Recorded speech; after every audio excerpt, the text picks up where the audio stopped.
आज की इस वीडियो में हम अध्ययन करेंगे कक्षा 12 के हिंदी काव्यखंड में संकलित हिरोशिमा नामक कविता का।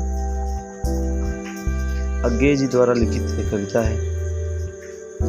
वे कहते हैं, एक दिन सहसा सूरज निकला, अरे क्षितिज पर नहीं नगर के चौक। अर्थात सहसा एक दिन सूरज निकला। इनका तात्पर्य उस हिरोशिमा में परमाणु बम के विस्फोट से है कि अचानक एक दिन एक बड़ा सा सूरज का गोला निकल पड़ा, परंतु क्षितिज पर नहीं, अर्थात आकाश में, आसमान में नहीं, नगर के चौक अर्थात नगर के चौराहे पर। धूप बरसी पर अंतरिक्ष से नहीं। कवि कहता है, धूप बरसी परंतु अंतरिक्ष से नहीं, फटी मिट्टी से।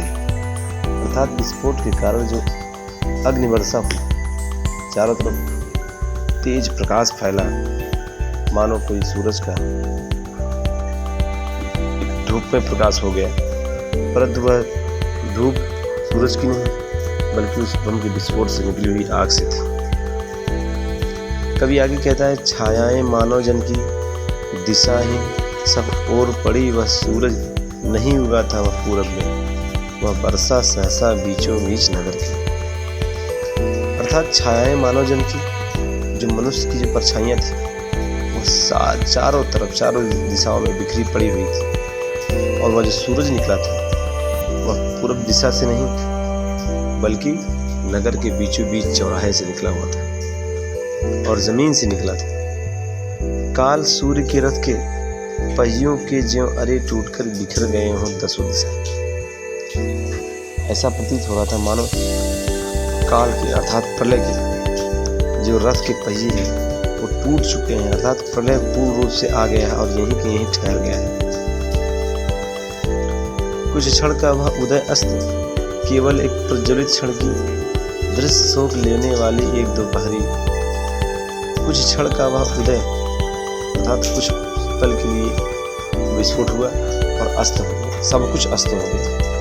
केवल एक प्रज्वलित क्षण की दृश्य शोक लेने वाली एक, अर्थात मानो दोपहरी में जिस प्रकार सूरज की रोशनी तेज होती है, उसी प्रकार से बम का विस्फोट हुआ और तुरंत उस निकले हुए उदय हुए सूर्य का अस्त हो गया, पूरे संसार का अस्त। अर्थात जिस जगह पर हिरोशिमा पर जो विस्फोट हुआ वहाँ की दुनिया उजड़ गई।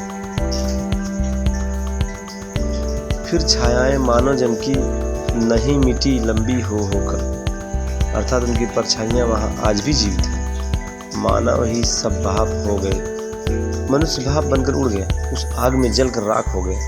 छायाएं तो अभी लिखी हैं झुलसे हुए पत्थरों पर, परंतु इस अग्नि से जो पत्थर, वहाँ की जो जगह है, वहाँ की ज़मीनें, जो दीवारें हैं, वहाँ के जो झुलस गए थे, उन पर अभी भी उनकी परछाइयाँ, उनके लेख, उनकी राख, अर्थात उनका अस्तित्व अब भी मिलता है उजड़ी सड़कों की गज पर, अर्थात चौराहे पर, वहाँ की चट्टानों पर, सड़कों पर, चारों तरफ वहाँ के विनाशकारी विस्फोट का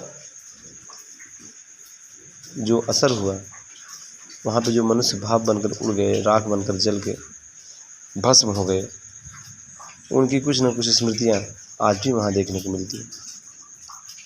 कवि आगे कहता है, मानव का रचा हुआ सूरज मानव को भाप बनाकर सौंप गया। अर्थात परमाणु को मनुष्यों ने बनाया है। कवि ये कहना चाहता है कि मानव ने इतने बड़े बम का निर्माण किया है जो स्वयं इस सूरज से भी खतरनाक रोशनी लेकर के आया, और मनुष्य ने मनुष्य को ही मार दिया। पत्थर पर लिखी हुई या जली हुई छाया मानव की साक्षी है, अर्थात अब वहाँ पर सिर्फ प्रतीक रह गए हैं, चिन्ह रह गए हैं, उनकी परछाइयाँ रह गई हैं, और वही